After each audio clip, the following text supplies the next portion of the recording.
Yo, brother, today's gonna be a different video than usual because you're gonna see me trade a setup. I usually do not trade that often. And before I begin this video, I want to say almost always before I take a trade, I post this. So look at the details of every post and just don't fade because I literally give it to you. All right, let's get it. CRV setup. And it's a PO3 setup, so not per se a Wyckoff setup. And we had an amazing pump here. To give some context, we grabbed our liquidity from that point right there. This was very obvious liquidity in the manipulation phase of the PO3. So let's go to the PO3 and watch what happened here. Because you were in an amazing range, and this range already had a duration of 8 days. A duration of 8 days, so that's a beautiful range, and it had one deviation. So you had your tab 1 right here, you had your tab 2 right there. So you can also see this as a Wyckoff and also see this as a PO3. But I saw this as a PO3 because you had this aggressive break out of the range. You had your manipulation phase right here, and then you had your expansion phase. So you can see it as a 1, as a 2, as a 3. But you can also see it as a range, which I like it more to see it as a range. So let's draw your range. Boom, let's make it clean. This was your range. And that above was your manipulation phase.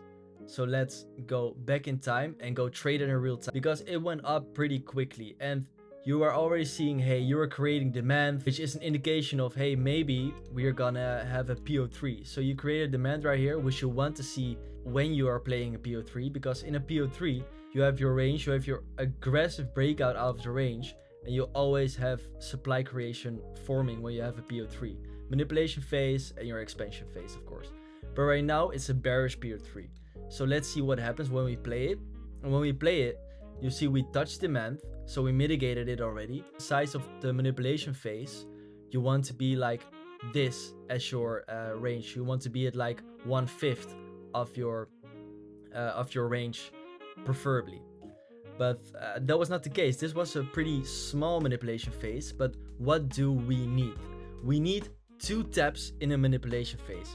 We need a tap 1 in a manipulation phase, and we need a tap 2 in our manipulation phase. And then we can trade the break of structure, because the manipulation phase only needs 2 taps. You can form a model 1 in your manipulation phase, then you just have to take the L for the W to trade the Wyckoff in the manipulation phase. The third option, real quick, that is 1 tap, creating supply, and then you form an internal Wyckoff in there, which you trade, and then this is gonna be your manipulation phase. So we draw a range here, and you know you need 2 taps. This demand doesn't matter at all because it's a PO3. And let's watch where is the break of structure. And the break of structure on this model is a 5-minute break, and we broke structure right there. You wait for the 5-minute close below the break of structure and enter the model. Boom. There's your entry.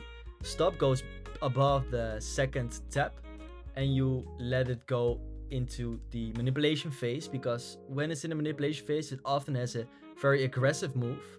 But this model didn't have an aggressive move. The return to zone was insane as well, because you had your low there, which didn't go lower than this low. You had your low here, all those lows there, low there, low there. So this was just an amazing return to zone in this range, and it was a very clear manipulation phase. But the context does matter a lot, because you took out a big liquidity level in this manipulation phase.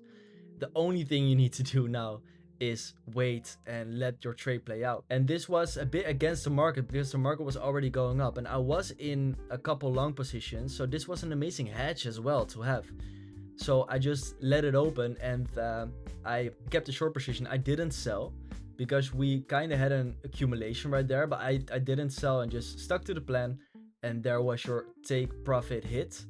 I left a runner because I left a runner only to have some short exposure, and then I exited my full position right here when I didn't needed any more short exposure. So that was an amazing 5R. And where are we now? Right now we are fucking around right here. So this was your PO3, and I hope you understand why this only needed 2 taps, because it was a PO3, and why it can be combined with a Wyckoff schematic. That's the wonderful thing, because it wasn't only a PO3, it was also a Wyckoff schematic, which could give you a double confluence in the trade, because you had your tab 1, you had your tab 2, and you had your tab 3.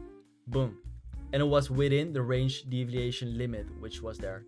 So thank you for watching, guys. Have a great day, and see you in the next one. Ciao, ciao.